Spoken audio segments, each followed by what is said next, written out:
Le projet, ça fait longtemps qu'on l'a, de monter un festival. Mais on l'a concrétisé réellement en septembre. On s'est mis à chercher un lieu. Et moi, je suis de Tessières. Du coup, quand ils sont venus ici, ils ont tout de suite aimé. Et du coup, ça s'est concrétisé avec le lieu. Et puis après, avec la programmation musicale. Je pense qu'elle s'adapte bien au lieu.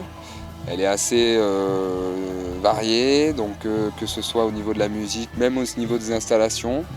Je trouve qu'elle s'approprie totalement à ce lieu, mais c'est surtout ce côté-là du groupe, l'énergie commune qu'il y a eu autour de ça. C'est compliqué, surtout quand on n'a rien fait avant en fait, au niveau des festivals. Nous, on a mis chacun 100 € de notre poche dans l'association. Et puis après, on est allé chercher à la communauté de communes et au département qui n'avaient pas forcément de festival culturel comme ça. Du coup, ça leur a plu parce qu'il y avait un aspect rural, etc. Donc ils nous ont tout de suite suivis.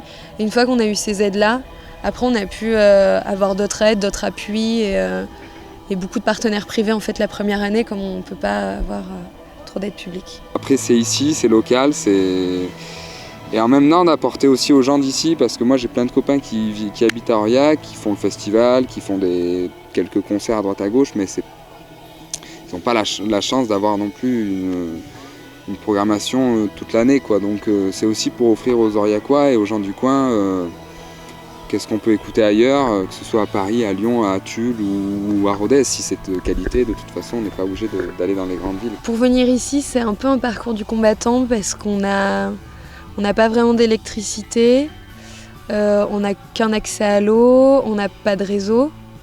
Mais c'est aussi ça qui nous a donné l'envie de choisir ce lieu en fait. Ce qu'on se dit, c'est qu'on a vraiment envie que ce festival se reproduise chaque année. On va rester un peu dans ce lieu-là et après pourquoi pas changer de lieu.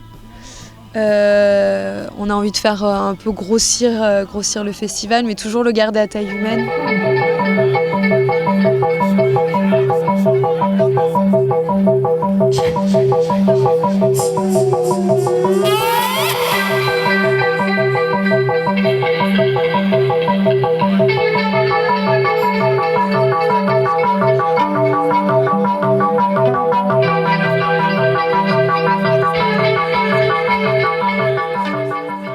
On se démarque, on met en avant la nature du Cantal du coup. Et surtout on fait venir des groupes de Paris, de Lyon, de Clermont. On voit que ça se remplit peu à peu et bon, c'est des têtes qu'on connaît, c'est aussi agréable ça parce que on joue aux côtés d'amis et puis aussi des gens qui on espère ont fait l'effort de venir d'un peu plus loin et pourquoi pas les groupes en tout cas viennent de Paris ce soir jouer, donc c'est très chouette. Nous on aurait aimé faire l'inverse, tant pis, c'est comme ça, on joue dans notre campagne. Pas forcément, il n'y a pas ce cadre à Paris. Hein. Ce qui est pas mal à Aurillac, c'est qu'on est un peu dans la continuité du théâtre de rue. Aurillac, ça se déploquise et ça devient assez international. Bon là, même si ce sont que les groupes de Paris, mais voilà, j'espère qu'il y aura une deuxième édition.